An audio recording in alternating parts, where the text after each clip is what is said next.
What if the most important testimony in American politics happened behind closed doors? That's exactly what occurred this week, and what Jack Smith revealed changes everything we thought we knew about January 6th. Before we dive into this bombshell, hit that like button and subscribe for more content that cuts through the political noise. December 17th, a Tuesday that will be remembered. Former special counsel Jack Smith walked into the House Judiciary Committee chambers. The man who spent years prosecuting Donald Trump was finally facing his interrogators. But here's what the media isn't telling you about that closed-door session. Smith didn't come to play defense. He came with receipts. Under oath, he declared something that should make every American pause. We developed proof beyond a reasonable doubt that President Trump engaged in a criminal scheme to overturn the results of the 2020 election. Those aren't the words of a defeated prosecutor. Those are the words of someone who believes he had a winnable case. But wait, if Smith had such ironclad evidence, why are we here? Why are Trump's cases dismissed? Why is Trump sitting in the White House instead of a courtroom? The answer reveals something deeply uncomfortable about our justice system. Smith didn't lose his cases because of weak evidence. He lost them because of timing, because of Supreme Court immunity rulings, because of procedural roadblocks, because of politics disguised as law. Think about that for a moment. A prosecutor with proof beyond reasonable doubt couldn't get his day in court. Republican Chairman Jim Jordan demanded this testimony for months. He wanted to expose Smith's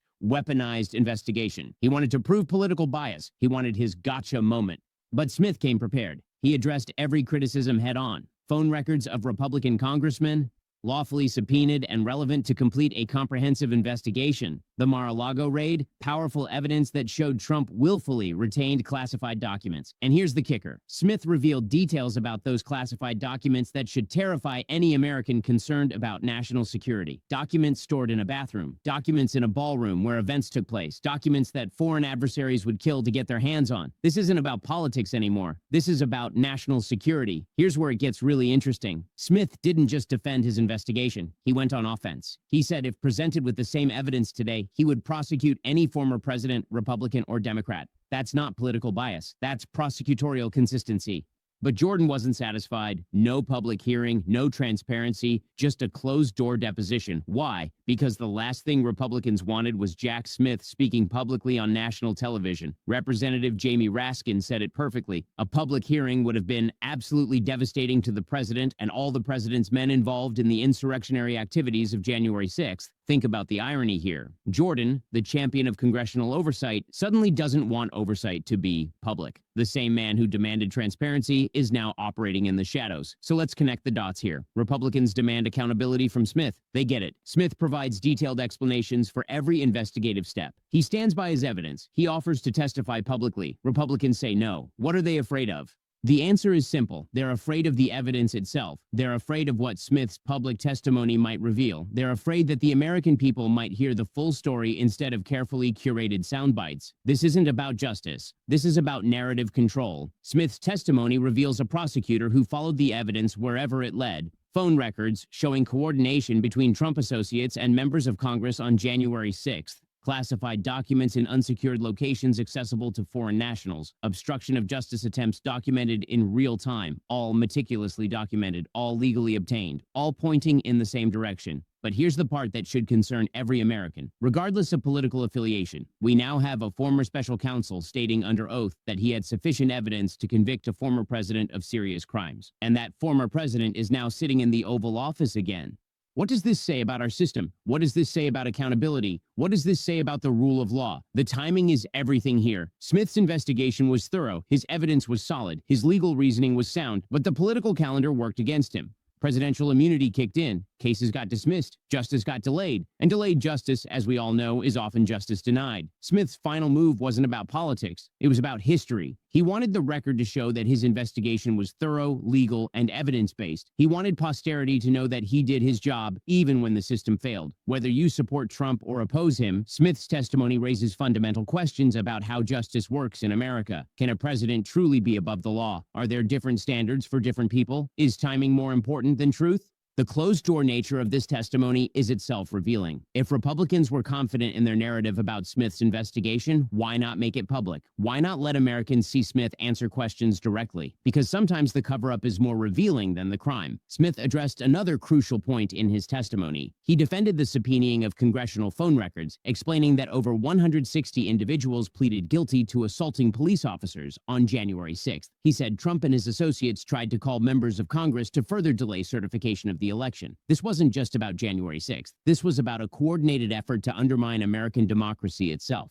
The implications here are staggering. We're not talking about a spontaneous riot. We're talking about what Smith describes as a calculated scheme involving the highest levels of government. Phone calls to congressmen during the certification process, classified documents stored like party favors, obstruction attempts that continued even after leaving office. But here's what really stands out about Smith's testimony: his calm, methodical approach. No grandstanding, no political theater, just a prosecutor laying out his case point by point. Compare that to the Republican response: closed doors, no cameras, no public accountability. For a party that claims to champion transparency, their handling of this testimony tells a different story. Smith's testimony won't change any minds. Trump supporters will dismiss it as a bitter prosecutor's last gasp. Trump critics will see it as vindication of their worst fears. But the evidence remains. The testimony is under oath. The record is clear. The real question isn't whether Smith was right or wrong. The real question is, what happens when our justice system can't function because of political considerations? What happens when evidence doesn't matter if the timing is wrong? What happens when we have one set of rules for regular citizens and another for former presidents? Smith's investigation cost millions of dollars. It involved hundreds of witnesses. It produced thousands of pages of evidence. And in the end, it couldn't overcome the basic reality of American politics. Timing trumps truth.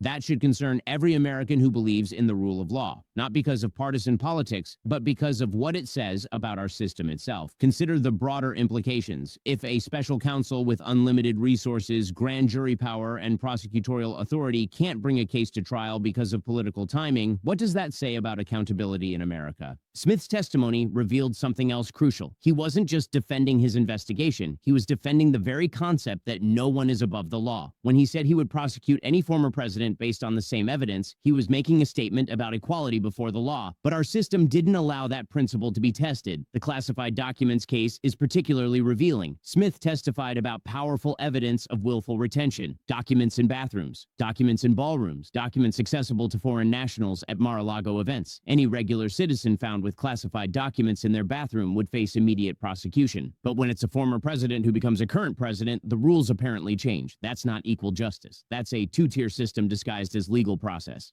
The phone records controversy also tells a story. Smith explained that these records were crucial to understanding the coordination between Trump associates and members of Congress on January 6th. But Republicans framed it as government overreach. Here's the reality. Prosecutors subpoena phone records in criminal investigations every day. It's standard operating procedure. But when it involves powerful political figures, suddenly it becomes weaponization of justice. Smith's testimony exposed this double standard. He followed standard prosecutorial procedures and got accused of political bias. He offered public transparency and got shut down behind closed doors. The irony is thick. Republicans spent years demanding accountability from the Justice Department. When they got it, they didn't want it to be public. That tells you everything you need to know about their confidence in their narrative. Smith's final testimony wasn't just about defending his investigation. It was about defending the principles that should govern American justice: evidence-based prosecution, equal treatment under law, transparency in government oversight, all principles that apparently don't apply when the stakes get too high. The timing of Smith's testimony is also significant. Coming just days before Christmas in a news cycle dominated by other stories, it was designed to minimize attention. Classic Washington damage control. But the substance can't be buried. Smith's sworn testimony creates a permanent record. Future historians will read about a prosecutor who believed he had sufficient evidence to convict a former president.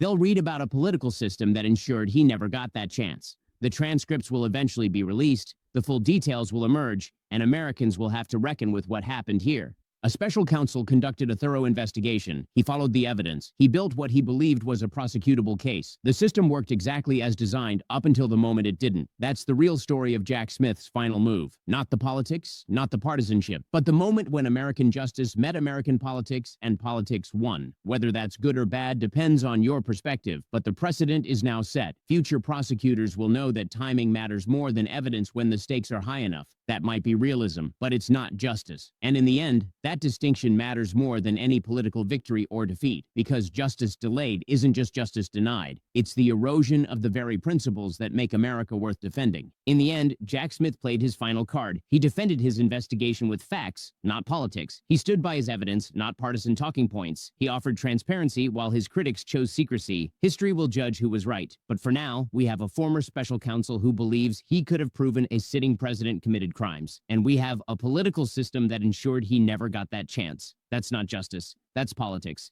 And sometimes, the difference matters more than we'd like to admit. If this analysis opened your eyes to what's really happening in Washington, make sure you're subscribed and hit that notification bell. Because in a world of political theater, someone needs to tell you what's really going on behind the scenes. And that's exactly what we do here. See you in the next one.